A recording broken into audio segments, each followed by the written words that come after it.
আজকের breaking news ঘটনা সত্যি হলো।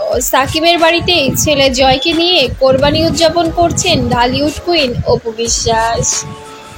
হ্যাঁ বন্ধুরা, সুপারস্টার সাকিব খানের সঙ্গে যেন দূরত্বটা আরো বেশি কমছে অপু বিশ্বাসের সঙ্গে।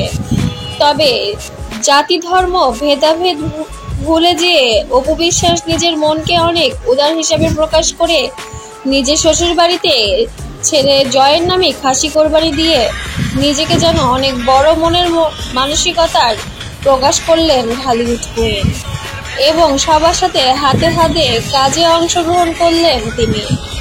সে তার ধর্মের কথা ভুলে যেয়ে তার শ্বশুরবাড়ির ধর্মকে আপন করে নিয়ে সবার সঙ্গে একসঙ্গে কাঁধে কাঁধ মিলিয়ে কাজ করছে। তবে এতে মুগ্ধ হয়েছেন ঢালিউড কিং সাকিব খান, যে তার বউ তার পরিবারের সম্মান রক্ষার জন্য তার ধর্মকে বিসর্জন দিয়ে তার পরিবারের সঙ্গে হাতে হাত মিলিয়ে একসঙ্গে চলছে। তবে এবার যেন ঈদুল আজহার পরে অপুকেই ঘরে তুলবে সাকিব খান এবং বুবলির নোংরা মানসিকতার কারণে সবসময় দূরেই চলে যাচ্ছে সাকিবের কাছ থেকে।